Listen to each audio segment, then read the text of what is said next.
So I'm going to make a pocket operator beat from scratch today. I'm going to show you some of the tips and tricks that I use to get the most out of the device. So iOS has a vast amount of musical apps, and a lot of them are also available on Android. A lot of them are also free.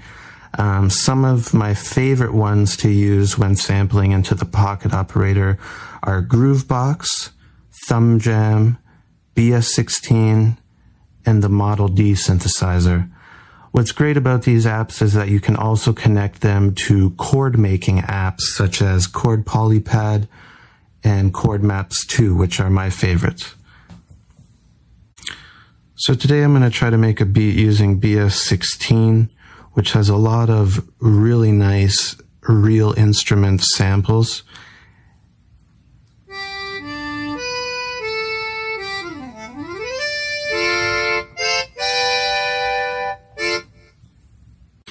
So in conjunction with BS16, I'm going to be using the Chord Maps 2 app.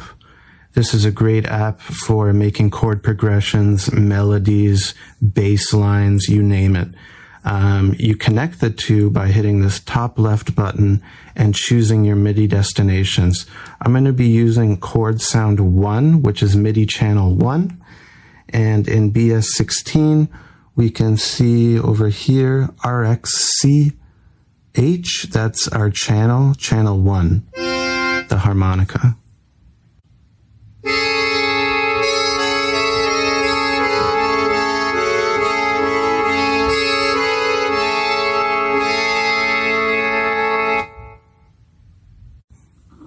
So I want to have that one chord ring out at the beginning of my track just to kind of build into it, but you only have so much recording space on the pocket operator.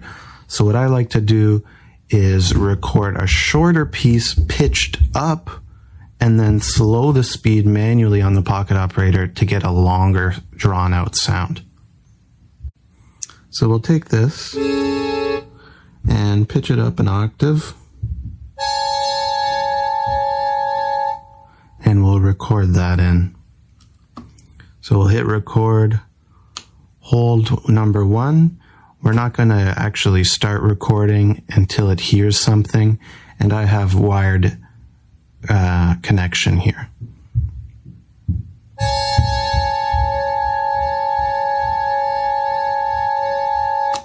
That should be long enough. So we've got it on here now. Our very dissonant F sharp minor add 9 chord. And we're going to pitch it down when we switch over to tone. You can control volume here, as well as pitch.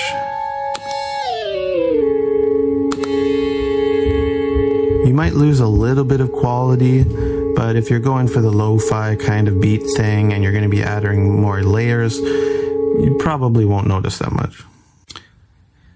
This area up here is usually used for melody. I pressed a couple buttons on the side here and now I've gotten triads.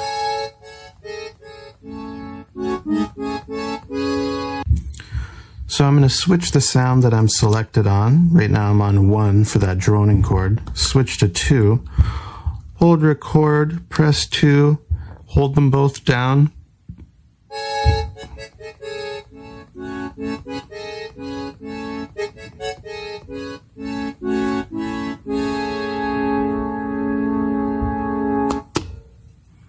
I don't know if that is going to sound great, but we'll try it out. So I want to record the bass notes in here, and I don't know which order I want to make this progression, so I'm going to record them, but then transfer them over to a drum bank in the PO.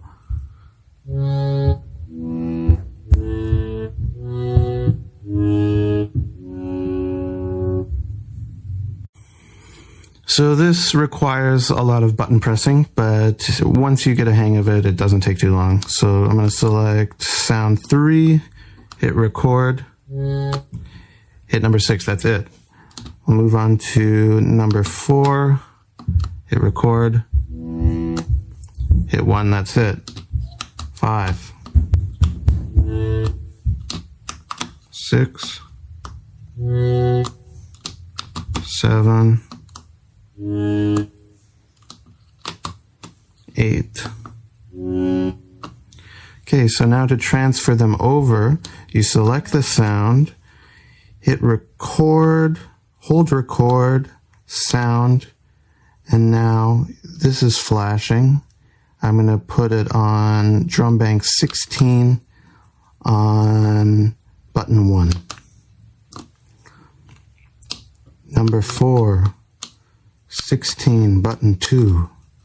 Number 5, 16, button 3. 6, 16, button 4. 7, 16, button 5. 8, 16, button 6.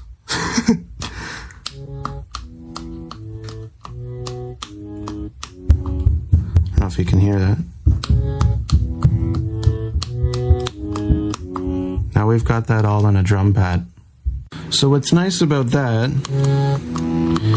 is these are all now in bank 16, a drum bank.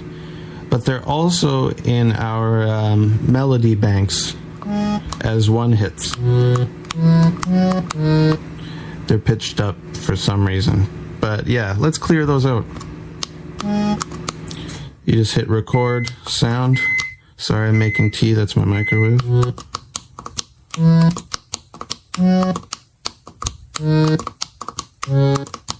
So now they're clear.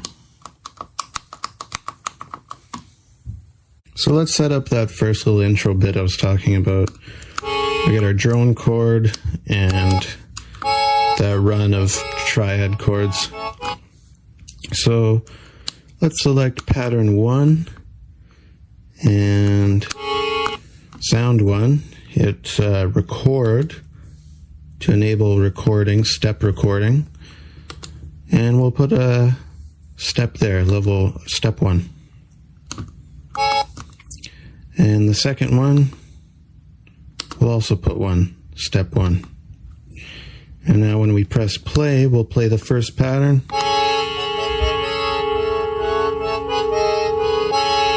It repeats. It's a very long intro, so we're going to have to chain patterns together in order for it to play entirely. Let's try the first 4.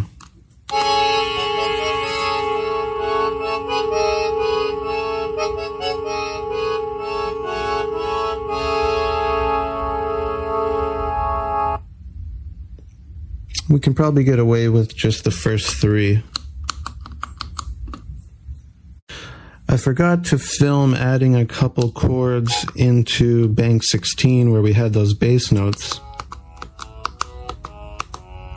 But it was the same principle as before, just added some new chords. So already we got a pretty fun bank to play around with.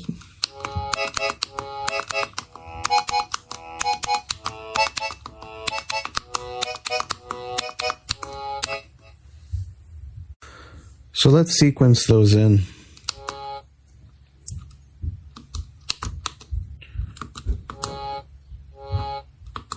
That sounds good. We'll probably go down to the next one.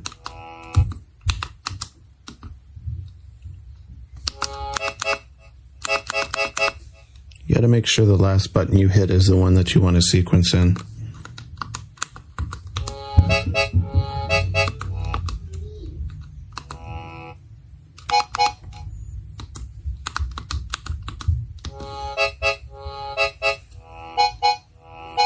Cool.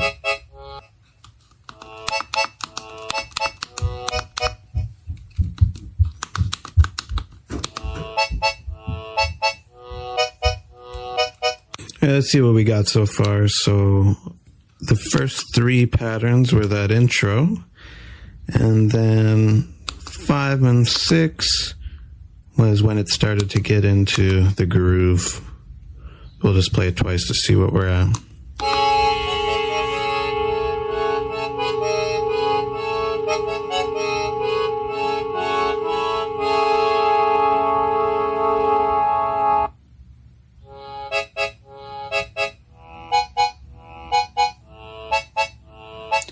Sweet. So a lot of people like using drum breaks, and you can get some really interesting results that way. Same with samples. I don't want to downplay those at all. I just kind of like working with single sounds and melodies and stuff that I can create and patterns that I can create on my own. A great app for drums is Groovebox. It's free on iOS and Android. There is some in-app purchases if you want different banks and stuff like that. So I found a jazzy kind of drum kit that has some nice hits. So I'm going to try to sample some of those in. So the drum banks on the Pocket Operator are monophonic, meaning you can only play one of them at a time. You can't layer them. There is ways around it if you copy the same kit onto another and play them simultaneously. I do have some melodic stuff going on in a drum bank that I'm going to be layering with drums. So to avoid that, I'm going to make a sequence in Groovebox and record it right into the Pocket Operator and transfer it over to a drum bank and slice it up that way to avoid any layering problems. What's great about Groovebox is with each individual hit, you can change the volume, pitch, delay. There's choke groups and different stuff like that. And having it hooked up to the Pocket Operator already, I can just hit play and kind of figure out what sounds good.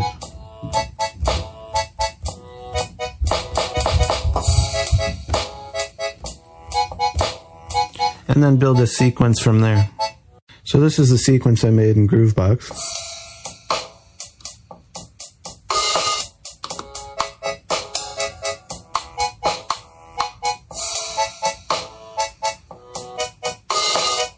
I'm going to record this drum pattern into a melodic track, which might seem weird, but when you record drums in the form of a drum break or a pattern that you've created into one of the drum banks here, just by hitting record and holding one, the Pocket Operator will try to slice it up on beat, or rather when it hears certain sounds. I don't know if it has to do with transients or what, but if you record it into one of your melodic tracks and then copy and transfer it over, it will equally chop it up into sections, which make it a lot easier when it comes to sequencing.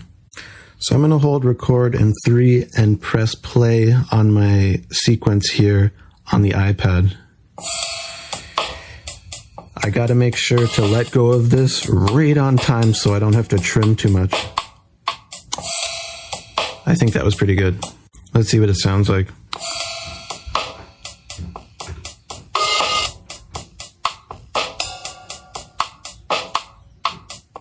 Oh, there's a smidge of the first kick right at the end there.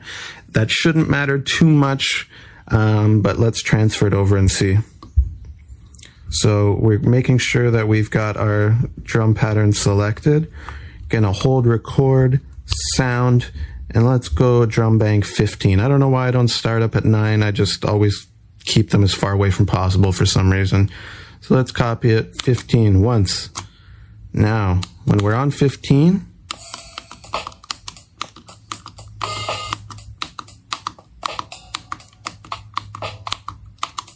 just want to mention quickly, the sequence that I made in Groovebox was quantized, and it was set at the exact same BPMs as I'm set at on the Pocket Operator. Whoops, that's battery life.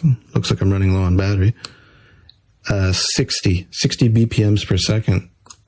And that's what it was on Groovebox.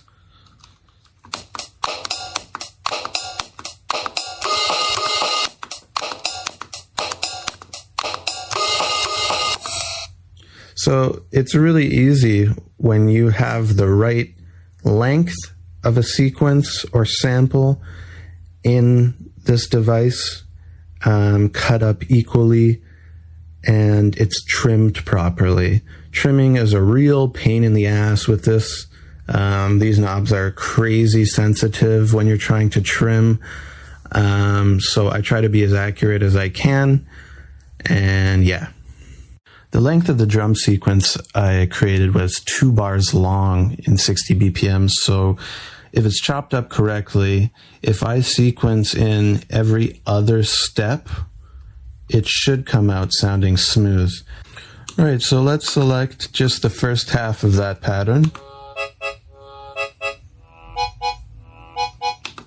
And put some drums to it. Now, if I did everything correctly, that 2-bar drum pattern should fit perfectly in here if I skip every other step. So I'm going to start from the halfway point just because. So let's sequence in number 9 on step 1, sequence in number 10 on step 3, and so forth.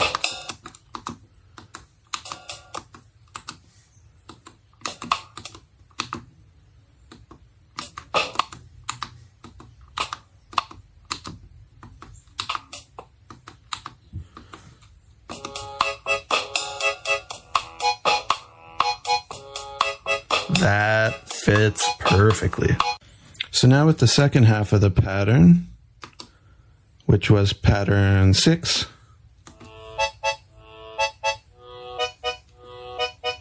I'm going to do the first half of the drum sequence that I created. So make sure we're selected on that drum bank. All right, so make sure it's the first hit. The last button that you press will be what's sequenced in. So you have to be very cognizant of what the last thing you pressed is. So number 1, we're going to put it in bank 1. 2 is going to go over 1. 3 is going to land on 5.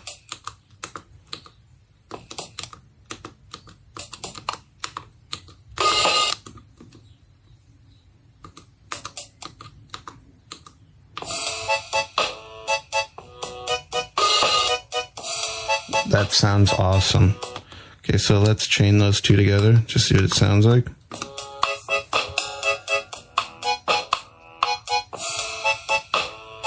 Already we're working with fire here.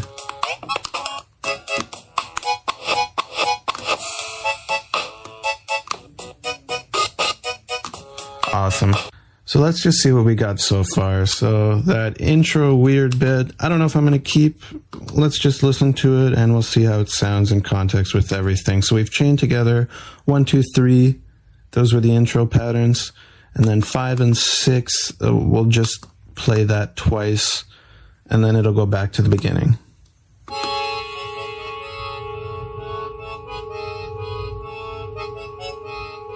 Might change that a bit. It does sound cool though. Oof.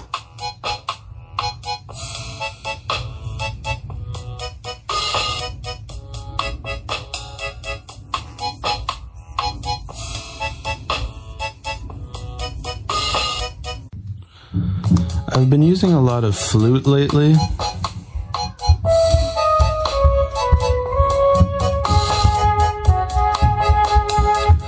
And I would love to be able to record in a sequence or a pattern that I can play live, but sometimes you don't always have that freedom with the PO and you have to record one hit and sequence it in on a melodic track with different pitches of that sample, which is okay.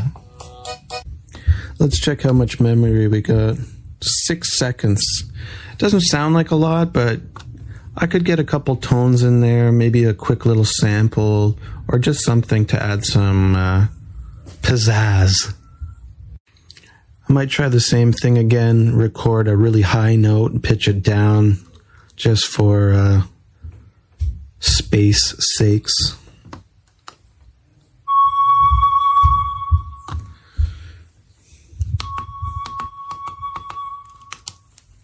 Make it louder.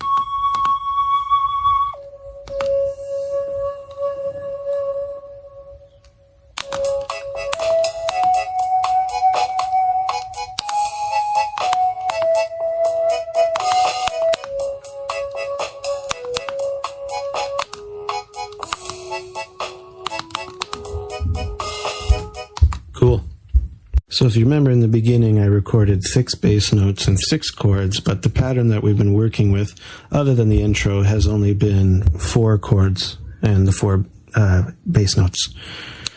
So there is a pattern here that I made with the 2 other chords and bass notes that we can use as somewhat of a bridge. I want to put some drums on that pattern, so I'm going to copy it by selecting it and holding record, pattern, and pressing number 8. So now 7 and 8 are both that pattern.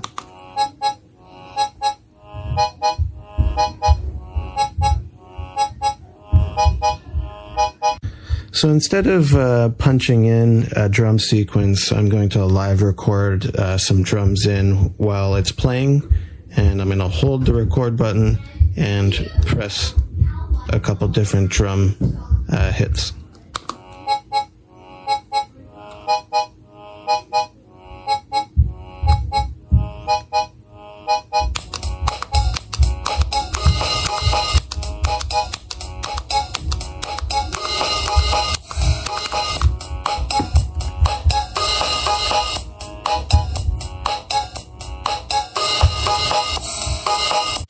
So I want to record in some of that flute lead, but I want to have a lot of variation in there. So I'm going to take the patterns that I've made and copy them. Copy them a couple times, just so I have more freedom in the end.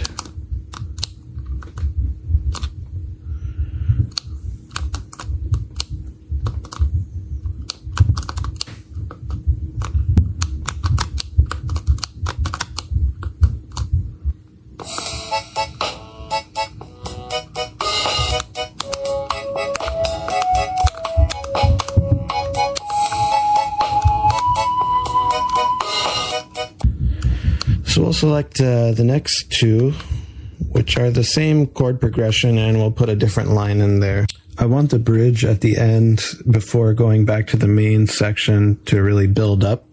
So I'm thinking of just playing on every step. So I'm actually just going to sequence that in and then see what it sounds like. So 9's going to be on the first row. 11, 5. See what that sounds like.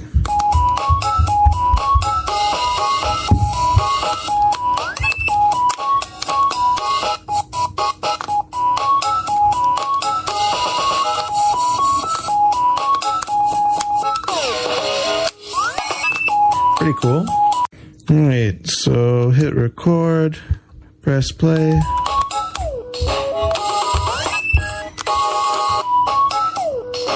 I don't really like that, so I'm going to hold effect and hold 16, which clears all the effects.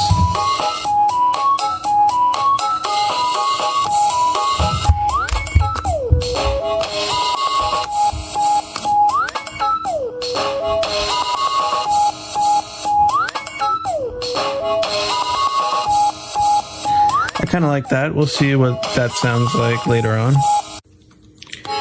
So I do like this intro bit. I might add another layer on there, but I don't like the very end. There's some silence, and I was thinking of doing some drum build-up right here. This sounds good. So pattern 3 is where that intro ends.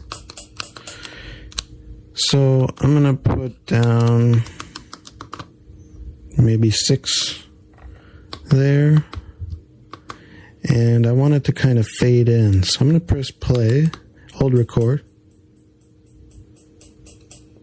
Oh, let's try that again. Wait till it gets to the beginning, hold record.